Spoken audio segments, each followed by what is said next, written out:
भगवान पर भरोसा। एक बार की बात है, शाम का समय था। जंगल में काली घटाएं छाई हुई थी। काली घटाओं के कारण जंगल में बिजली गिर गई थी और जंगल में आग लग गई थी। उस जंगल में सुनहरे बालों की बहुत सुंदर हिरनी रहती थी।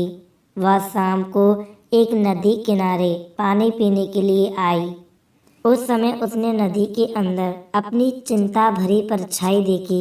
उसके चेहरे पर चिंता दिख रही थी, क्योंकि जंगल की आग में उसका घर जल चुका था और उसे अपने बच्चे को जन्म देना था। वह हिरनी 3 महीने से प्रेग्नेंट थी और उसे प्रसूति का दर्द भी होने लगा था। तभी उस हिरनी ने सोचा कि वह अपने बच्चे को जन्म इस नदी के किनारे ही कहीं अच्छी जगह पर दे दे। अचानक से हिरनी को नदी के किनारे झाड़ियों में से कुछ आहट सुनाई दी। तभी उसने अपनी तिरछी नज़र से उस झाड़ियों की ओर देखा तो उसे एक परछाई दिखाई दी। उस झाड़ियों में एक शिकारी शिकार करने के लिए अपनी बंदूक में गोलियां भर रहा था। वह उस हिरनी का शिकार करने की सोच रहा था। हिरनी पहले से ही बहुत घबराई हुई थी और उस शिकारी को देखकर और घबरा गई। हिरनी ने मन ही मन में वहां से धीरे से भागने की सोची। जैसे ही वह भागने लगी तो उसने अपने सामने अपनी मौत को खड़ी हुए देखा। उसके सामने एक खूंखार शेर खड़ा था। वह शेर भी उस हिरनी को अपना शिकार बनाने की सोच रहा था।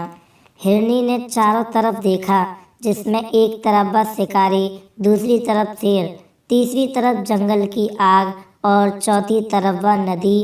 हिरनी चारों तरफ से घिर चुकी थी। उसने मन ही मन सोचा, इस नदी को पार करना उसके बस की बात नहीं। पीछे जंगल की आग है, एक तरफ शिकारी उसका शिकार करेगा और एक तरफ शेर उसे अपना भोजन बनाएगा। हिरनी ने बहुत सोचा अपनी जान बचाने के लिए, लेकिन कोई रास्ता नहीं मिला। फिर हिरनी ने मन ही मन सोचा कि मरना ही है तो डरना किस बात से। मौत चारों तरफ है, अब तो शान से मरेंगे। मानो उस हिरनी का दिमाग सटक गया था। ऐसा सोचकर हिरनी सीना तानकर शिकार के सामने खड़ी हो गई और आंखें बंद करके भगवान से इस जीवन के लिए शुक्रिया करने लगी और जीवन दान मांगने लगी।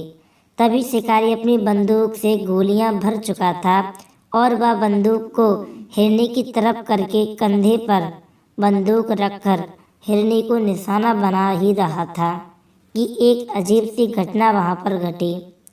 जंगल की आग से एक चिंगारी उछली और वह चिंगारी शिकारी की आंख पर आ लगी। वह शिकारी अंधा हो गया। शिकारी का निशाना हिरनी की ओर से चूक गया और शेर की ओर घूम गया। शेर वहीं पर घायल हो गया और वहीं गिर गया। बिजली की गर्जना के साथ वहां पर बूंदों के रूप में बारिश होनी शुरू हो गई। बारिश होने से मौसम बहुत ही सुहावना हो गया और जंगल में लगी आग भी बारिश के कारण बंद हो गई। इस सुहावने मौसम में हिरनी ने 3 बच्चों को जन्म दिया। इस कहानी से हमें अपने जीवन में ये सीख लेनी चाहिए कि हमें कभी अपने जीवन में परेशानियों से पीछे नहीं हटना चाहिए। समस्या तो हमारे जीवन में आएंगी, इसका मुकाबला करना चाहिए, ना कि इससे डरना चाहिए। खुलकर समस्याओं का सामना करें और भगवान पर भरोसा करें। भगवान सबका भला ही करता है। ये स्टोरी आपको कैसी लगी, हमें कमेंट बॉक्स के जरिए अपनी राय जरूर दें और ऐसे ही वीडियो पाने के लिए हमारे चैनल को सब्सक्राइब और वीडियो को लाइक करना ना भूलें।